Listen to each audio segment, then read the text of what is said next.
আসসালামু আলাইকুম। বাংলাদেশ পরমাণু শক্তি কমিশন, যার ইংলিশ নাম হচ্ছে বাংলাদেশ অ্যাটমিক এনার্জি কমিশন, সংক্ষেপে বায়েক বলা হয়। নতুন একটা সার্কুলার এসেছে এই বায়েকে। তো চাকরি প্রত্যাশী ভাই বোনেরা অবশ্যই এখানে অ্যাপ্লাই করবেন। বায়েক কিন্তু বাংলাদেশে বৃহৎ পরিসরে তাদের কার্যক্রম চলে। এই বায়েকের আন্ডারে রূপপুর পারমাণবিক বিদ্যুৎ কেন্দ্রটা প্রতিষ্ঠিত হচ্ছে। তো বুঝতেই পারছেন তাদের কার্যক্রম কেমন বর্তমানে। এটা হচ্ছে বাংলাদেশের সবচেয়ে বড় প্রকল্প যেটা তাদের আন্ডারে চলতেছে, অর্থাৎ রূপপুর পারমাণবিক বিদ্যুৎ কেন্দ্র প্রকল্পটি। তাছাড়াও বাংলাদেশের বিভিন্ন জেলায় তাদের শাখা অফিস আছে, বিভিন্ন কার্যক্রম চলে তারা। তো অবশ্যই চাকরি প্রত্যাশী ভাই বোনেরা এখানে অ্যাপ্লাই করবেন। তো চলুন দেখি কি কি পদে তারা লোক নেবে। 1 নম্বরে এখানে বলা আছে সাব অ্যাসিস্ট্যান্ট ইঞ্জিনিয়ার 10ম গ্রেডে, টোটাল 28 জন নেবে। এর মধ্যে সিভিল 12 জন, মেকানিক্যাল 3 জন আর ইলেকট্রিক্যাল 13 জন। তো যারা ডিপ্লোমা ইঞ্জিনিয়ার আছেন অবশ্যই এই পদটায় অ্যাপ্লাই করবেন। এটা খুবই ভালো একটা জব। বেসিক স্যালারি হচ্ছে 16,000, যেটা বাড়তে বাড়তে সর্বোচ্চ 38,640 টাকা পর্যন্ত হতে পারে। এটা 2015-র নিয়ম অনুযায়ী। তবে হয়তো সামনে পে স্কেল হলে অবশ্যই এগুলো চেঞ্জ হবে, যদি নতুন পে স্কেল হয় আর কি। 2 নম্বরে আছে দেখুন টেকনিশিয়ান 1।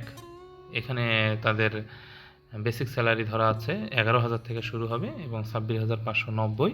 এটা 2015 প্রবিধান অনুযায়ী 13 গ্রেডের। এখানে তারা 10টি পদ আছে।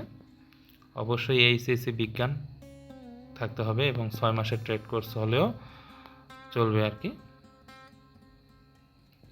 যদি এসএসসি থাকে এবং 6 মাসের ট্রেড কোর্স থাকে তাহলেও চলবে।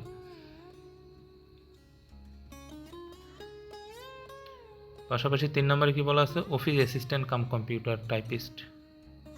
এটাও 13 গ্রেডের, 11,000 বেসিক থেকে শুরু, পদ হচ্ছে 13টি। 4 নম্বরে দেখুন, এখানে আপনারা স্টেপ টু স্টেপ বুঝতে পারবেন। এই যে 5 নম্বরে দেখুন টেকনিশিয়ান 2, এখানে 3টি পদ আছে। এখানে সায়েন্টিফিক অ্যাসিস্ট্যান্ট 2, এখানে 41টা পদ। এটা হচ্ছে 15 গ্রেডের। 7 নম্বরে দেখুন এখানে 6টা পদ আছে, এটাও 15 গ্রেডের।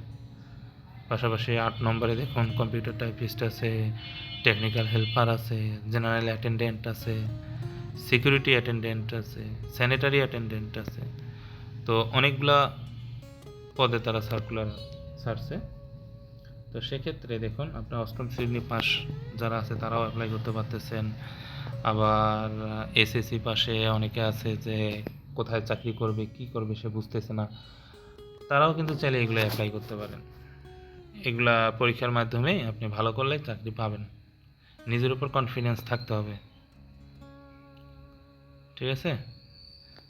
অবশ্যই যারা এইচএসসি আছেন, এসএসসি আছেন, অবশ্যই ট্রাই করবেন বিভিন্ন জব সেক্টরে পরীক্ষা দেওয়ার জন্য। দেখুন তো আর নিচের দিকে এখানে নিয়মগুলো বলা আছে কিভাবে কি করতে হবে। নিয়মগুলো আপনারা পড়বেন, পড়ে অবশ্যই বুঝে তারপরে অ্যাপ্লাই করবেন, ঠিক আছে? সব প্রসেসগুলো বলে দেওয়া আছে, দেখুন সব কিছু বলে দেওয়া আছে।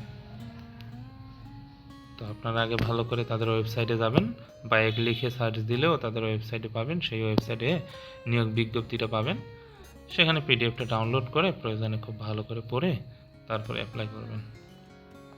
তবে অবশ্যই অ্যাপ্লাই করবেন, চাকরি প্রত্যাশী ভাইদের উদ্দেশ্যে বলতেছি, অবশ্যই অ্যাপ্লাই করবেন।